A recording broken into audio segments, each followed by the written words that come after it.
dicolek dari belakang oleh anak kuda. Ada 2 lembar uang merah, ya. Lalu oleh si bapak itu diambil, dimasukin ke kotakan. Bapak itu gede amat ya, Pak.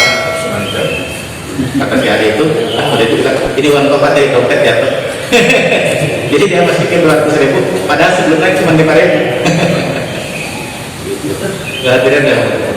Tadinya membantu ngasihin, ternyata dimasukin ke bapak sama si bapaknya. Hadirin rahimahullah, jadi bil pada dengan bermanfaat apapun yang kita bisa kerjakan. Jadi inilah perkara apapun yang bermanfaat, maslahat baik buat orang lain, itu sangat bernilai di sisi Allah Subhanahu wa taala. Ada beberapa hadis lain yang menjadi motivasi buat kita betapa berbuat baik kepada sesama adalah perkara yang sangat hebat.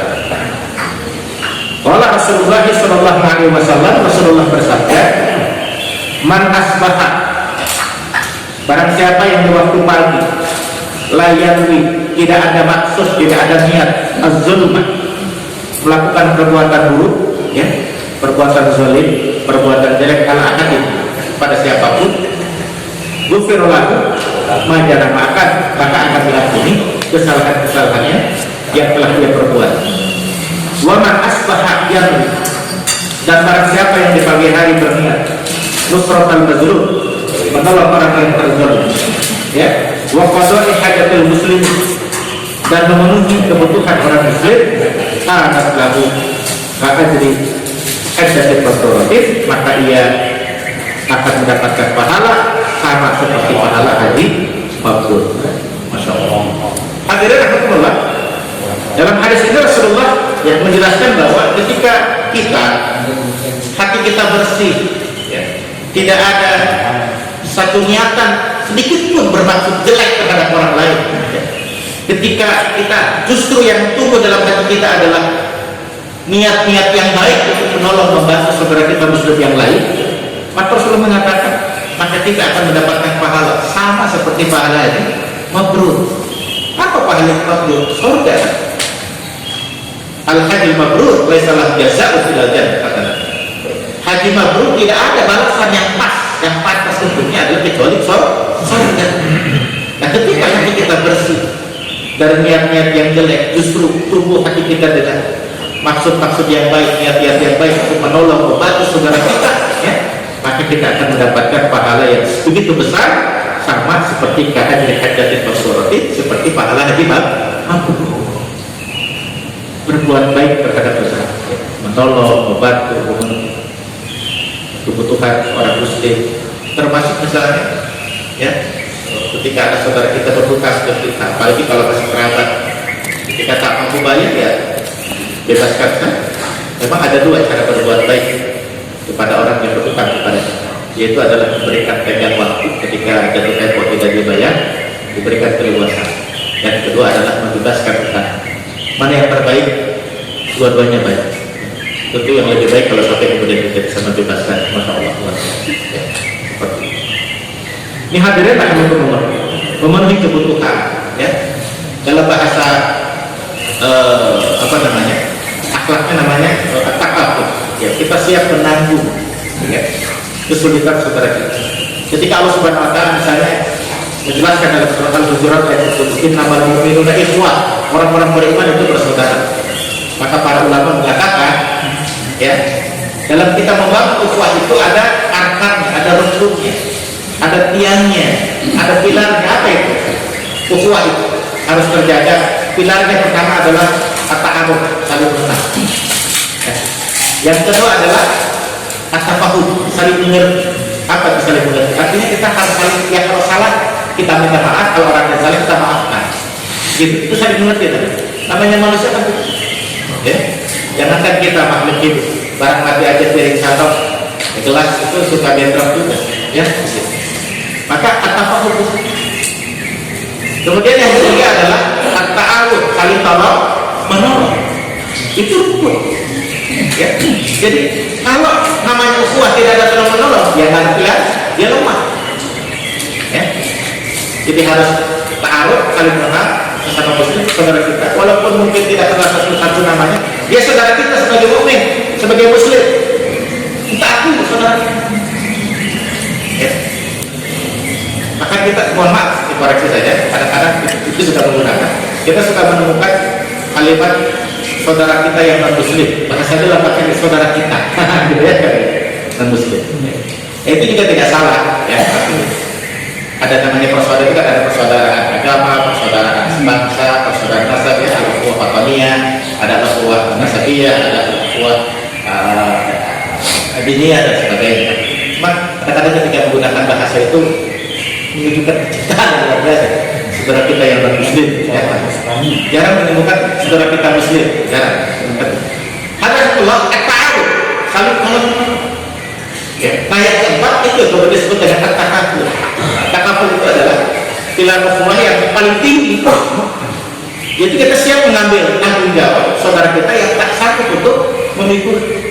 Nah di dalam takaful itu ada namanya ikhtar, mendahulukan keperluan saudara kita. Itu lebih tinggi lagi. Al-ikhtar namanya. Ya, kita punya uangnya 100.000, saudara kita butuh 100.000. Ya, untuk membeli sesuatu yang sangat urgent, bisa dibeli beras, lalu kita kasihkan. Sementara kita juga pulang keperluan, tapi kita kasih dulu. Itu namanya kita. Luar biasa kalau orang seperti itu. Nah kalau kita ingin tahu bagaimana ikhtar ini, ya maka kita belajar dari kehidupan kaum Ansar, ya terhadap kaum Muhajirin. Wah itulah kehidupan yang al-ukhuwahnya ideal, kehidupan saudara kita kaum muslimin, ya. Di zaman Rasulullah terbaik bagaimana yang dilakukan oleh saudara kita kaum muslimin. Di zaman Rasulullah sahabat Ansar berbuat baik, melakukan ikhtar terhadap saudara mereka sesama muslim, yaitu kaum Muhajirin. Ini hadirin. Jadi kembali, betapa hebatnya kita berbuat baik terhadap Islam, nilainya di hadapan Allah Subhanahu Wa Taala sampai pada derajat nilai pahala seperti haji mabrur. Ini hadirin pada waktu. Wa qala alaihi salam, kemudian dalam hadis lain Rasulullah bersabda, ahabul ibad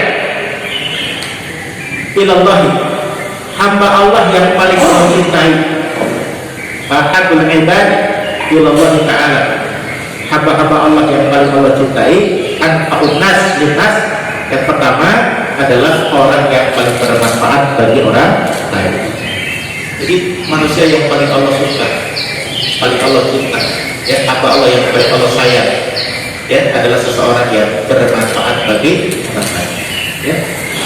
Asmaulnas linnas, orang yang paling bermanfaat bagi orang lain. Kita ini tidak dicintai oleh Allah, ya. Tentu kita sangat ingin dicintai oleh Allah Subhanahu Wa Taala. Karena kita dicintai Allah adalah perkara yang sangat membahagiakan. Istri kita sayang kita, anak kita sayang kita, saudara-saudara sayang kita, ya, kerabat saya, itu buat kita. Apalagi kalau Allah sayang kepada kita, maka jadilah kita menjadi hamba Allah yang paling disayang oleh Allah dengan cara anfa'unas, jadi manusia yang paling bermanfaat bagi orang lain. Ya, apalagi namanya kerabat, ya, paling utama bahkan kalau kita baca dalam surat Al-Baqarah, surat Al-Isra, wa atidal qurba haqqan, kita makan daripada kerabat. Bahkan ketika kita mau bersedekah atau membantu orang lain pun kita lihat saudara kita masih membutuhkan atau tidak. Kalau ternyata saudara kita susah, ya, itulah kita bantu, maka dahulukan, ya. Saudara kita tersebut jangan yang jauh dibantu, saudaranya yang lebih berkesusahan dibiarkan, itu tidak boleh, ya. Jadi harus akribat, jangan sampai dilupakan. Wa afdalul a'mal. Kemudian yang berikut Rasulullah bersabda, masih dalam hadis yang sama ini, wa afdalul a'mal, seutama-utamanya amal, seutama-utamanya perbuatan, idkhulus surur, yaitu adalah menghadirkan rasa kegembiraan. Idkhulus surur, mendatangkan, menghadirkan, memasukkan rasa surur, kegembiraan ala qalbil muslim, atas hatinya orang beriman. Jadi perkara yang paling afdal utama adalah ketika kita mendatangkan kebahagiaan bagi saudara kita. Bentuk kebahagiaan itu kan, ya, stimulus itu bisa macam-macam, bisa pemberian, bisa omongan, bisa doa, atau sesuatu apapun, ya, yang bisa membuat gembira saudara kita. Termasuk ketika saudara kita mendapatkan karunia Allah, misalnya istrinya melahirkan, kita ucapkan selamat, anaknya masuk perguruan tinggi favorit, apalagi pilihannya fakultas yang diinginkan oleh anaknya, kita ucapkan selamat. Ketika mereka berbeda, tambah apalagi dengan ucapan selamat itu kan tambah gembira ya. Apalagi ketika saudara sedang berduka, sedang berkesusahan ya, berikan nasihat kesabaran, berikan sesuatu yang bisa membuat rasa duka itu sedikit terobati ya. Itu hadirin itu suruh kata Nabi Abdul Akbar, itu seutama-utamanya minimal wajah kita ketika berjumpa dengan saudara kita, tampilkan wajah yang bersahabat, wajah yang penuh kekeluargaan ya. Kalau kita baca dalam hadis itu wajah yang tolik, wajah yang cerah, yang berseri-seri ya. Apa dalam kitab Durrul Nasir ada hadis ciri ahli surga itu ada 4. Lisan fasih, kalau ngomong itu fasih, enak, gampang dipaham orang, dimengerti orang, jelas ya begitu. Termasuk yang menyenangkan, bahagia orang tua dengan omongan dia. Yang kedua ya, hatinya bersih, tidak ada niat-niat yang jelek. Kemudian itu wajah sahih, tangannya suka berdarah, dan kemudian itu tadi ada wajib paling berseri-seri. Itulah ciri-ciri ahli surga, wajah yang berseri-seri, kalau bicaranya fasih, tangannya suka berdarah, dan hatinya bersih. Jadi disebutkan salah satu wajah ya. Kata Nabi, jangan kalian meremehkan tahqiranna syai'an minal ma'ruf walau an talqa'a bi wajhin talib. Jangan meremehkan sekecil apapun kebaikan yang mungkin kau bisa lakukan, walaupun sekedar menunjukkan wajah yang berseri-seri ketika berjumpa dengan saudara. Ini hadirin sudah fulus menghadirkan rasa gembira. Dia terutama tujuan yang bisa menghilangkan rasa lapar ya, apalagi kegembiraan yang dihadirkan dengan membantu ya saudara yang kesusahan, termasuk misalnya yang kena musibah bencana ya. Saya lihat kemarin awal-awal musibah itu sampai ada yang rebutan ya, sembako rebutan, dia sambil berkesusahan lah mereka ya. Begitu makanya kita perlu bantu. Dulu ada ormas ya yang kerjaannya bantu orang paling dulu ya, kepada kita dilarang nggak kelihatan. Saya sih percaya pasti ada mereka cuma nggak pakai bajunya aja ya, tetap seperti tangkap ya. Padahal kerjaannya luar biasa ya, akabul akmal itu ya, bermanfaat buat orang ya. Kalau pelajaran jadi masalah itu SKP 3 Menteri ya, seperti ada peristiwa apa gitu ya, soal apa wakil patut dia sampai keluar SK 3 Menteri dalam waktu singkat, luar biasa ya. Saya kemarin ada kabar beberapa pengurus MUI sedang apa namanya, dari dukungan dari masyarakat untuk mencoba mengkritisi ya kebijakan yang apa ya, istilah kalau bahasa anak gaul lebay. Padahal ada perkara yang lebih urgent ya, urusan korupsi, soal hukum dan sebagainya. Dan itu tiba-tiba muncul SKB yang seperti ada apa masalah apa yang dikerjakan apa ya. Perhatian kita sih rakyat jelata kan melihat seperti itu. Ngomong kita juga seperti anak, punya aja kan, kita nggak punya akses kemana-mana ya. Tapi paling tidak ya terbukalah pikiran kita bahwa oh ternyata ada sesuatu yang gak beres karena perkaranya apa, yang urusnya apa ya. Oh, semangat sekali ya dari dalam negeri, kemudian dari apa, pendidikan, pendidikan ya, dan satu lagi berapa? Menteri Agama ya. Sudah lihat pidatonya kan? Pidato beberapa sebelumnya saya baru sekarang ada Menteri Agama gitu ya, ketika pidato kutipnya bukan dari Al-Quran bukan dari Al-Quran ya. Kalau Menteri Agama bukan orang Islam jadi kan orang Islam memang nggak ada Quran, nggak ada hadis ya. Jadi kita melihat kembali sesuatu yang rakyat jelata melihatnya seperti apa kayak gitu ya. Allah Akbar. Hadirin. Jadi kita kembali mendatangkan rasa kegembiraan, bisa menghilangkan rasa kesusahan tadi Tuhan. Al-Yak Syifwan Kukurban, kesempitan atau kesusahan, atau tadi kelaparan, kesusahan. Al-Yak Bilahu Dainan, atau kita mendatangkan rasa kegembiraan dengan kita menunaikan atau membayarkan hutang. Ini hadirin. Jadi Dengan apa saja kita bisa mendatangkan rasa kegembiraan, bisa membandai secara materi, ya, atau dengan yang lainnya. Udah suruh? Berapa menit lagi? 15. Panjang juga ya. Kemarin apa Jumat kan ya? Ya, kalau gitu udah berapa iklan ya? Hadirin rahimahullah.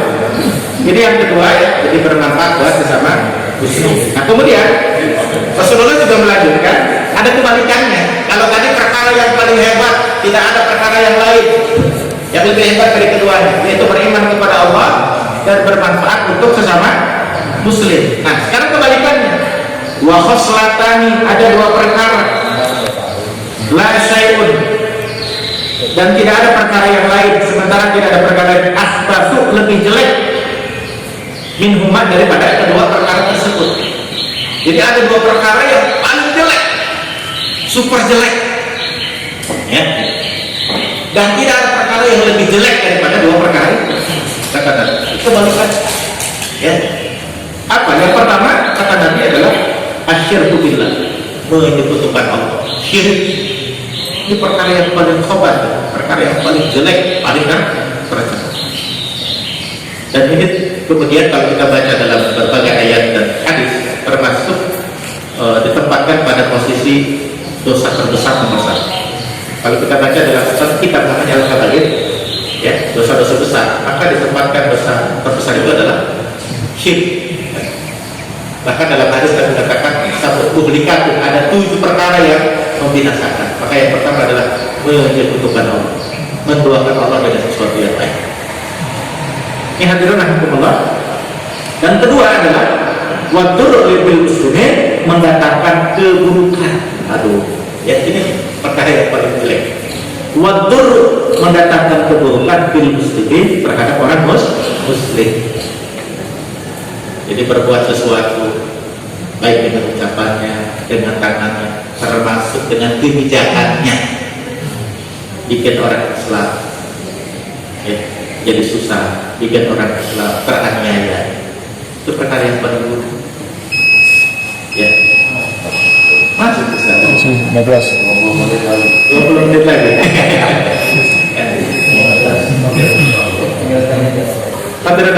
Jadi itu yang kedua, wadur yang muslimin, mendatangkan keburukan bagi orang muslim dengan ucapannya, dengan tangannya, maka dengan kebijakan orang jadi susah.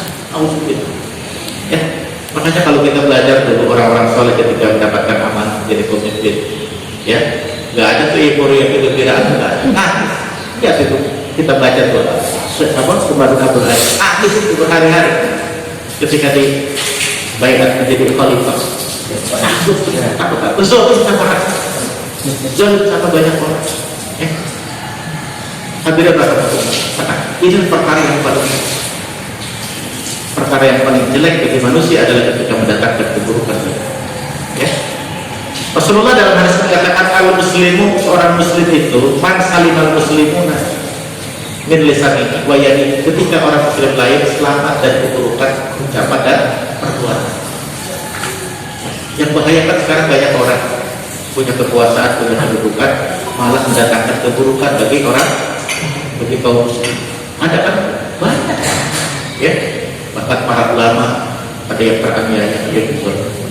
Kalau kita baca sejarah bagaimana ya di Mesir misalnya, belum lama ya, yang terbaru ya, seorang presiden yang sah dipilih oleh rakyat, dikudeta, diambil oleh anak buah yang sekarang jadi presiden, Jenderal Abdul Fattah Al-Sisi ya, merebut kekuasaan yang sah yang diduduki oleh seorang hafiz Quran, Muhammad Mursi.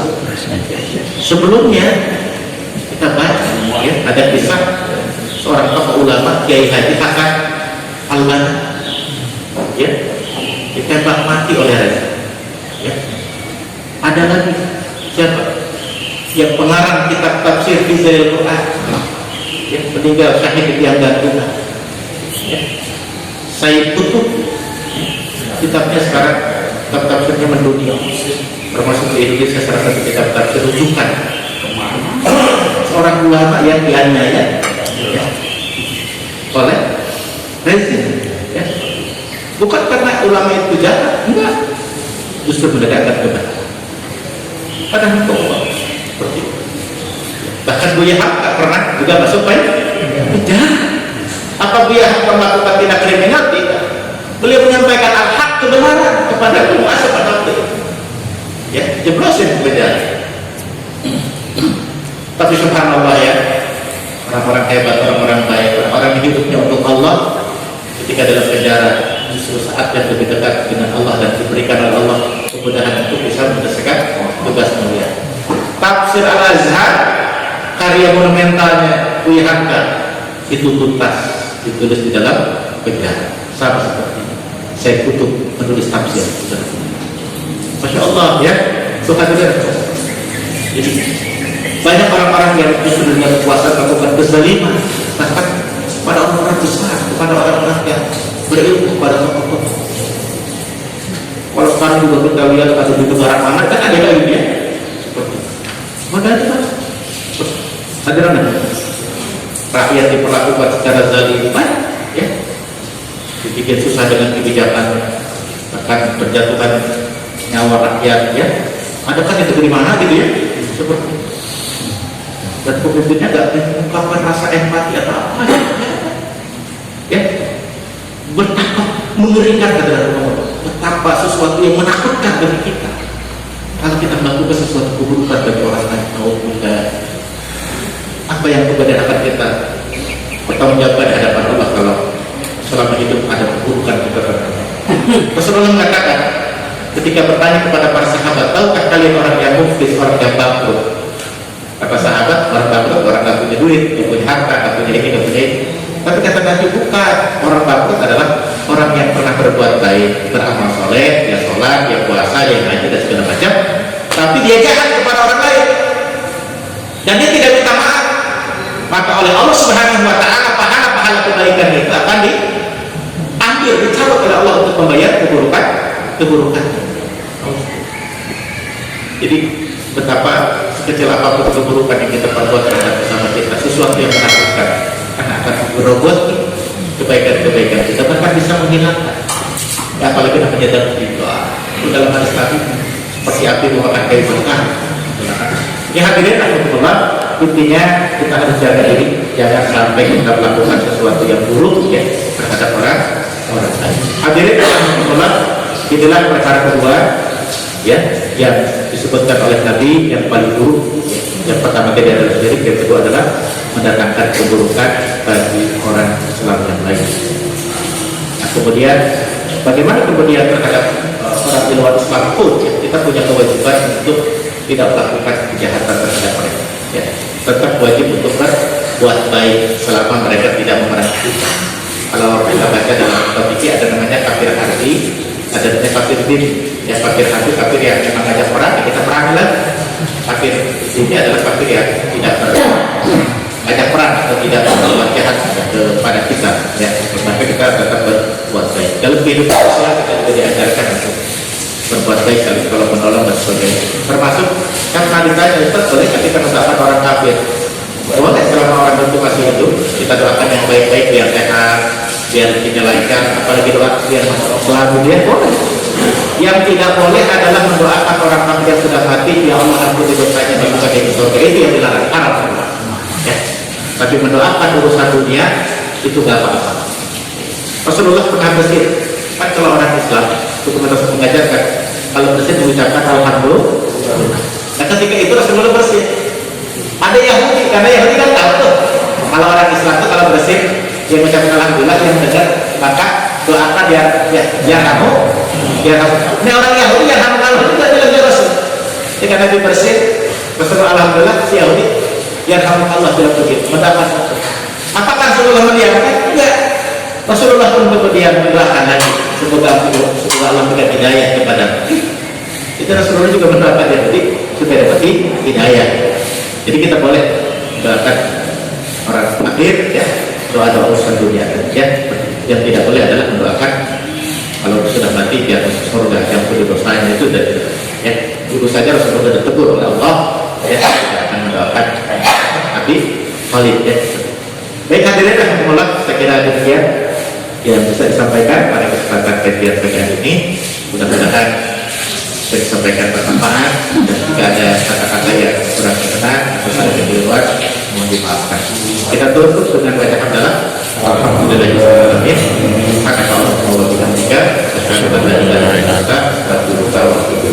Assalamualaikum warahmatullahi wabarakatuh.